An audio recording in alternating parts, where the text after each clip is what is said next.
I'm here in Medjugorje, and I'm with, what's your name, Father? Father David Dawson. Where are you from, Father? From the Diocese of Baton Rouge in Louisiana in the United States of America. Is that the first time for you here in Medjugorje? It is.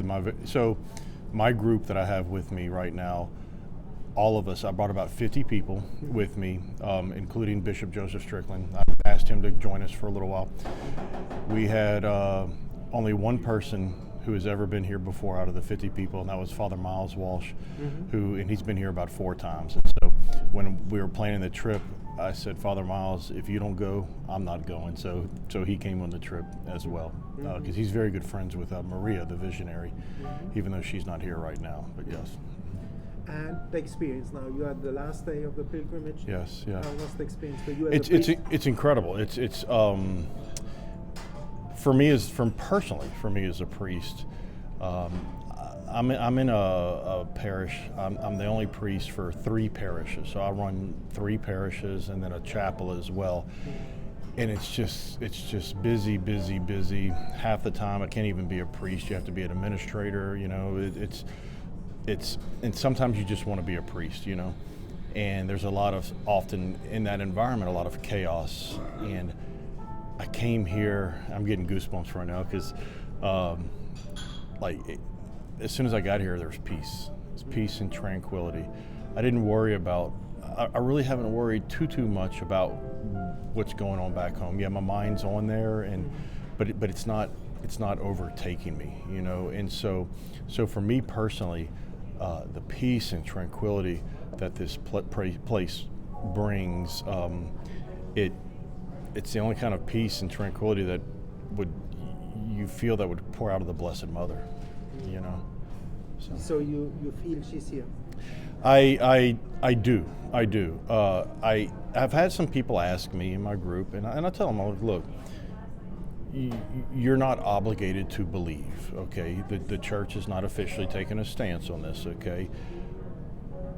But here's the thing, and I know Father Leon in his homily this morning, he echoed this, and because we were talking about this in the sacristy before.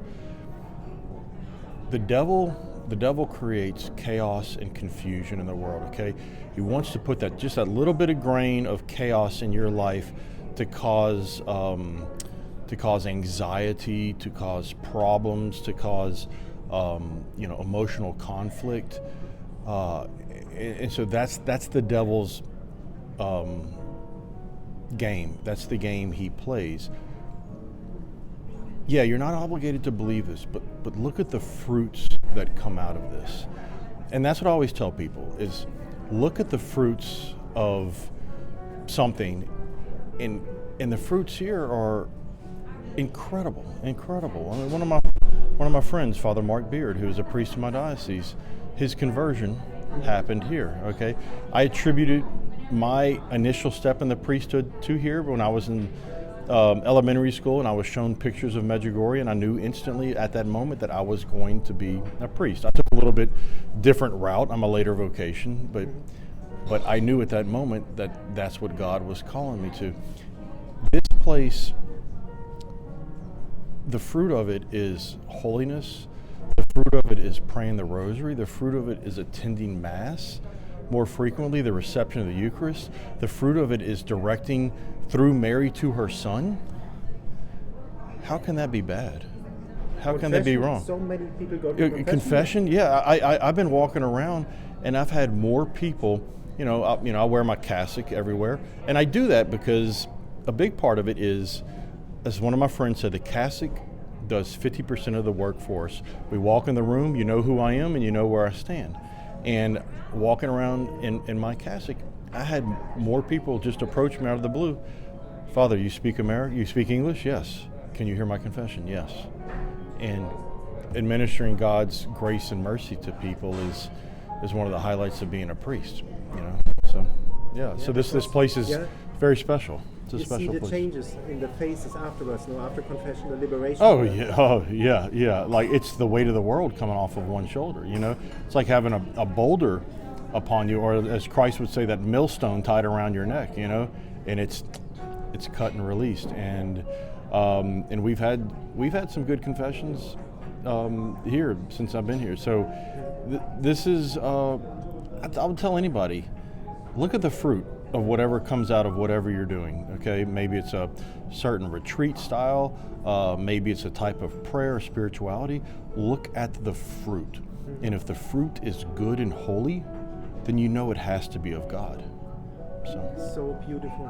And I would like to come back to your vocation. You said you saw a picture of Our Lady of Medjugorje. Well, no, I was.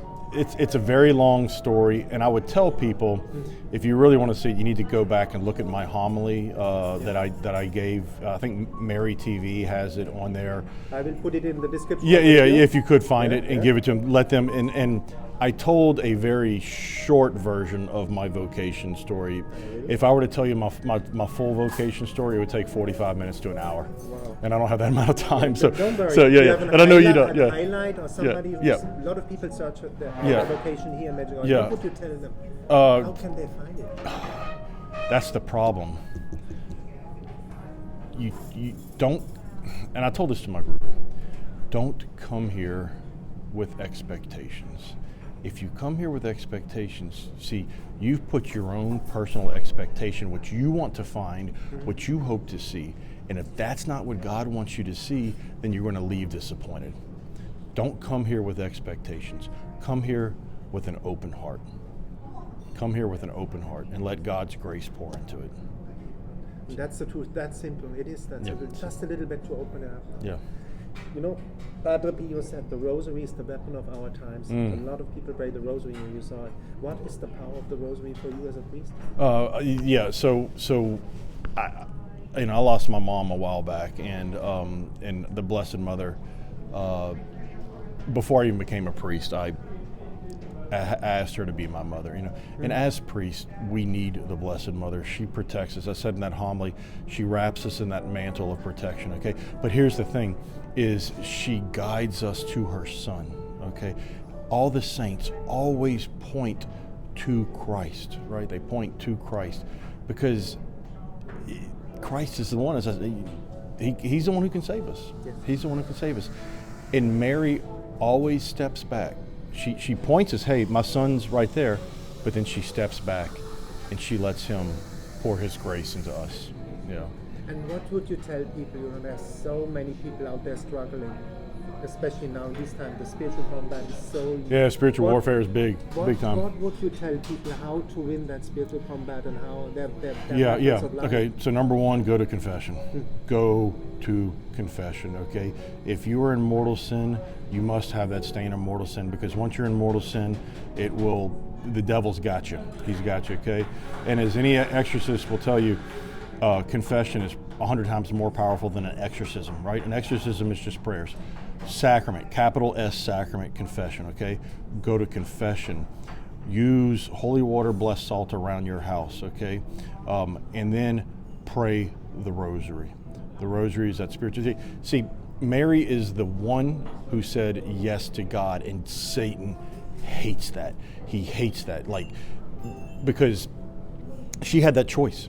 Eve had that choice. She chose wrong. Mary had the choice. She chose correctly. She chose God, okay? And Satan it drives him berserk. So when we have the Blessed Mother around us, he's gone. So wrap yourself in the Blessed Mother, pray the rosary,